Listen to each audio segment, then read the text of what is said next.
Hello friends, मैं आपका mentor UPSC और आज फिर हम अपने नेक्स्ट तैयारी करेंगे जिसकी जीके करेक्ट की यानी कि जीके पॉलिटिकल साइंस की तैयारी कर रहे हैं। और सबसे पहले हम क्या देख रहे हैं, एनसीईआरटी को, यानी कि एनसीईआरटी को देख रहे हैं। और 11th क्लास की एक एनसीईआरटी आपकी ख़त्म हो चुकी है जिसमें आपको मैंने कई क्वेश्चन दिखा चुके हैं कि आपसे जो पूछे जाते हैं। आ जाती है यानी कि अब आती है नेक्स्ट किताब, राजनीतिक सिद्धांत एवं परिचय। भाई, राजनीतिक सिद्धांत एवं परिचय जो किताब है हमारी, ये 11th क्लास की, ये कहाँ तक पढ़नी उचित है और कहाँ तक नहीं। देखिए, जब राजनीतिक सिद्धांत की बात आती है तो सिद्धांत वाले में 11th-12th में जो चीज़ें हैं वो कम कम आपको या तो मैक्सिमम 1 से 2 नंबर के क्वेश्चन मिलेंगे दोनों ने तीनों किताब सॉरी दोनों किताबों में, यानी 11th में भी 12th में भी। पर जो दूसरी किताब है, जैसे आपने जो हमारी कल ख़त्म हुई है, उसमें ज़्यादा क्वेश्चन मिलते हैं। तो इसलिए कहीं ना कहीं राजनीतिक सिद्धांत भी पढ़ना तो ज़रूरी है, क्योंकि राजनीतिक सिद्धांत जो बीए वाला है, ठीक है, और जो एमए वाला है, वहाँ से क्या है क्वेश्चन उठते हैं, ठीक है। पर ये इसलिए पढ़ाया जा रहा है क्योंकि जिससे कि आपको कहीं ना कहीं एक राजनीतिक सिद्धांत का पैटर्न पता चल जाए, राजनीतिक सिद्धांत का चीज़ों का पता चल जाए। और एनसीईआरटी कभी भी आपके लिए, चाहे आप उसको यानी कि एक तरह से कम पढ़ो या फिर एक तरह से पढ़ के एक बार को छोड़ दो, क्योंकि पढ़ोगे तो आपको चीज़ें कहीं ना कहीं ज़्यादा चीज़ें समझ में भी आएगी जब राजनीतिक सिद्धांत करोगे। तो चलिए सबसे पहले चलते हैं आज का, राजनीति क्या है।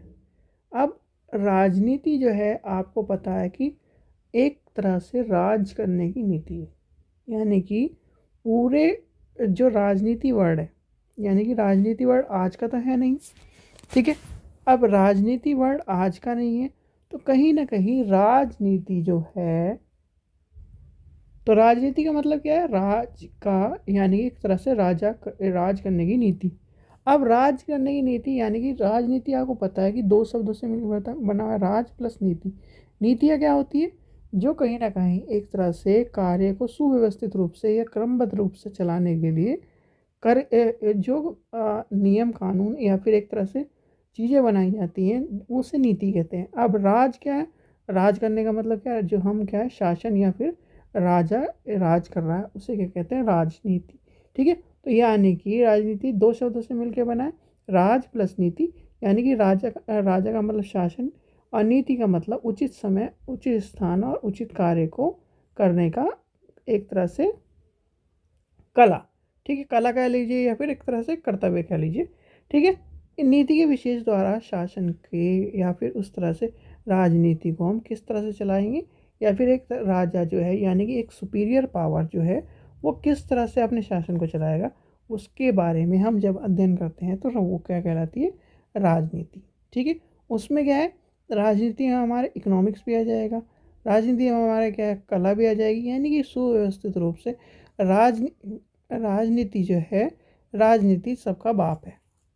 राजनीति के बिना सब कुछ अधूरा है। क्या है, राजनीति से सारे चल रहे हैं, इको भी हमारा राजनीति से चल रहा है, यानी कि अर्थव्यवस्था, क्या है, पर्यावरण, सब चीज़ें, यानी कि एक तरह से राजनीति सुव्यवस्थित रूप से सबको चला रही है। इसलिए कही जाती है कहीं ना कहीं राजनीति के स्टूडेंट, यानी कि पॉलिटिकल साइंस के और पब्लिक एडमिन के स्टूडेंटों को, सबसे ज़्यादा पॉलिटिकल साइंस के स्टूडेंटों को सुपीरियर माना जाता है, क्योंकि उसे, और पॉलिटिकल साइंस वाले ही स्टूडेंट कहीं ना कहीं ज़्यादातर लॉ के फील्ड में और इधर के क्या है पॉलिटिकल बैकग्राउंड में जाते हैं। क्यों? क्योंकि उन्हें राजनीति के कमी, उसकी गुडनेस, उसके क्या है बेनिफिट सब पता चल जाते हैं।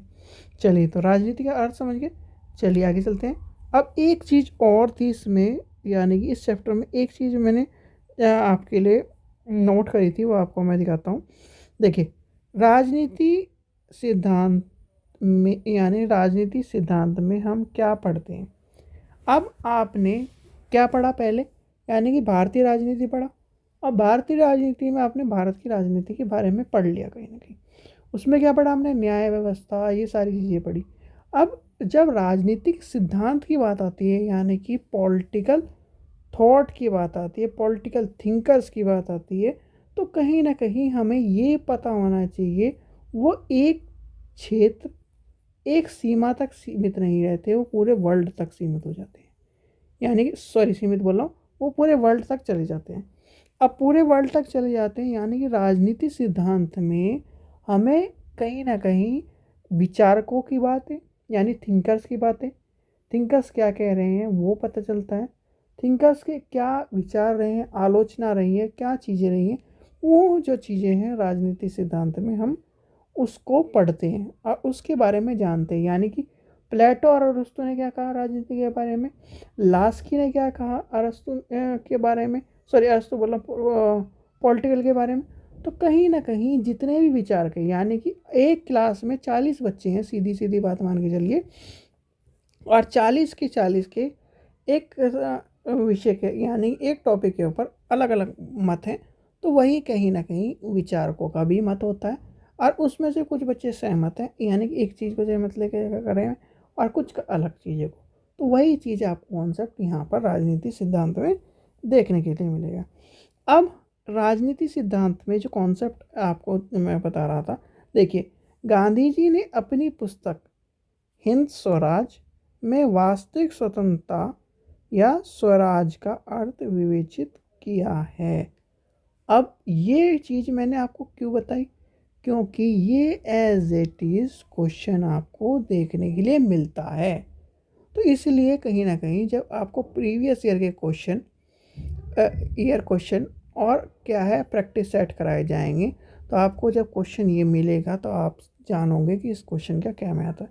ठीक है, एक क्वेश्चन आपको ये मिल गया, यानी कि एक क्वेश्चन यहाँ से मिला। ठीक है, चलिए आगे चलते हैं। फिर आगे आती है बात, जब हम इससे थोड़ा सा आगे बढ़ते हैं, आगे बढ़ते रहेंगे, तो आपकी आती है राजनीतिक सिद्धांत, यानी कि राजनीतिक सिद्धांत को व्यवहार में उतारना। अब राजनीतिक सिद्धांत को व्यवहार में उतारना क्या, किस लिए? अब एक व्यक्ति, यानी एक एग्जाम्पल समझिए, एक व्यक्ति है नास्तिक, एक व्यक्ति है आस्तिक, यानी कि एक व्यक्ति है नास्तिक और एक व्यक्ति यानी एक ईश्वरीय पर में विश्वास करता है। ये कहता है ईश्वर नहीं होता, यानी कि ये क्या कहता है, ईश्वर नहीं होता, और ये कहता है ईश्वर है। इसने कहा, यानी कि इस व्यक्ति ने कहा कि मैं तो विज्ञान में मानता हूँ। इसने तर्क दे दिया कि विज्ञान, इसने कहा कि ये जो विज्ञान वाला व्यक्ति है, इसने कहा कि सब कुछ विज्ञान के बिना, कोई भी चीज़ विज्ञान के बिना अधूरी नहीं है, और मैं विज्ञान से परे नहीं मानता। ठीक है, तो यहाँ पर क्या आ गया, ये कहने लगा कि अगर विज्ञान ही सब कुछ है, कि तेरा विज्ञान ही सब कुछ है, ये सब कुछ चीज़ें, कोई सिद्धांत नहीं है, कोई परंपरा नहीं है, कोई प्रकृति नहीं है, कोई चीज़ें नहीं है, तो एक आदमी को अपने विज्ञान के द्वारा बना के दिखा दे। ये क्या हो गया, यहाँ पर चुप हो गया। क्यों? क्योंकि सिद्धांत के खिलाफ अगर कोई जाता है, या आप प्रकृति के खिलाफ जाते हो, यानी कि प्रकृति और सिद्धांत के बारे में आप जब समझोगे, देखिए आपके मान लीजिए एक एग्जांपल, मैंने कल जब मैं लॉ क्लास कर रहा था तब मैंने बताया था, आप ही मान के चलिए कि अब पड़ रही है ठंडी। ठीक है, अब क्या पड़ रही है, ठंडी पड़ रही है, और ठंडी में आपको क्या है, आप क्या कहो कि मैं खूब ताकतवर हूँ, मुझे कुछ नहीं होगा, और हाफ शर्ट और एक तरह से कैपरी में निकल जाएं, पूरे रात भर क्या है उसमें कैपरी में घूमें, या फिर एक तरह से यानी कि बाहर सोएं जैसे गर्मियों में सोते हैं, और अगले दिन क्या होगा, आप अकड़े हुए मिलोगे, यानी कि प्रकृति के खिलाफ गए, यानी कि सिद्धांतों के खिलाफ गए, यानी कि आपने उस चीज़ को नकारा। तो यही कहीं ना कहीं हमारी जो चीज़ें हैं, हमारे सिद्धांत हैं। और सिद्धांत क्या है, सिद्धांत एक तरह से ज़्यादातर यूनिवर्सल होते हैं, ये चीज़ ध्यान रखना। यानी कि जो आपने कल जो किताब करी हमने, वो एक सीमित क्षेत्र के लिए, और सिद्धांत क्या है, सिद्धांत कहीं ना कहीं आपने देखा होगा, राजनीति का मतलब यहाँ भी यही, इंडिया में भी यही है, बाहर भी यही है, सब जगह क्या है, राजनीति का मतलब क्या है, एक जैसा ही। तो इसलिए कहीं ना कहीं सिद्धांत का मतलब ये है कि यूनिवर्सल, इस चीज़ का ध्यान रखना, इसलिए कहीं ना कहीं चीज़ों को लिया जाता है। तो राजनीतिक सिद्धांत को व्यवहार में उतारना, क्यों उतारना है? क्योंकि हमें क्या है, चीज़ों का पता होना चाहिए, क्योंकि हमें क्या है, चीज़ों का सिद्धांतों की और उनके बारे में एक तरह से पता होना चाहिए, न्याय के बारे में पता होना चाहिए। चलिए आगे चलते हैं। खासकर इस चैप्टर में यानी कि एक क्वेश्चन था आपका जो मैंने बता दिया, वो आपको मैं डिटेलली क्या नाम और चीज़ें दिखा रहा हूँ कि इस चैप्टर में, जैसे कि अब ये आता है क्वेश्चन कि हम राजनीतिक सिद्धांत को क्यों पढ़ना चाहिए, यानी कि राजनीतिक सिद्धांत को क्यों पढ़ना चाहिए। राजनीतिक सिद्धांत से आपको गांधी जी ने क्या कहा, सुभाष चंद्र बोस ने क्या कहा, सरदार पटेल ने क्या कहा, और यानी कि और क्या और भगत सिंह ने क्या कहा, चंद्रशेखर आज़ाद ने क्या कहा, यानी कि अब इनके इनके विचार आपको पता चलेंगे। अब आप इन जब सिद्धांतों के कहीं ना कहीं आप सिद्धांतों के थिंकर्स के विचार, स्वामी विवेकानंद जी ने क्या कहा, अब इनके विचारों को पढ़ोगे, इनके बारे में पढ़ोगे, इन्होंने राजनीति के बारे में क्या कहा, तो कहीं ना कहीं आपके दिमाग में भी चीज़ें आएंगी, आप भी एक आलोचक बनोगे, आप भी क्या करोगे, तुलनात्मक रूप से सोचोगे, तो कहीं ना कहीं हमें क्या है, चीज़ों का पता चलेगा, उस टाइम की व्यक्तियों की क्या सोच रही होगी वो पता चलेगा, उस टाइम किस तरह से राजनीति चल रही थी वो पता चलेगा। यानी कि आज आप क्या करते हो, कुछ भी हो, सुप्रीम कोर्ट हाई कोर्ट भाग जाते हो कि मेरे साथ ये चीज़ें हो रही हैं, मैं सुप्रीम कोर्ट चल जाऊँगा, हाई कोर्ट चल जाऊँगा, यही होती है।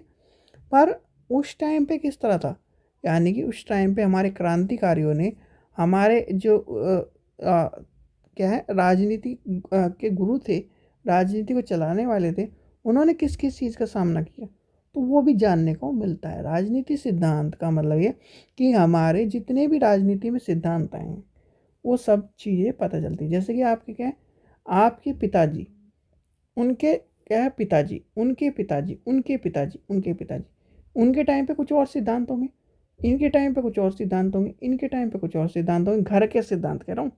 जैसे कि आपके टाइम पे ये है कि ऐसा है, रात को क्या है, जल्दी आ जाओ घर पे, खाना खाओ घर का, बाहर का अगर आपको क्या नाम जाना है तो परमिशन लेके जाओ, इस तरह की चीज़ें, ये क्या है, घर के सिद्धांत हैं।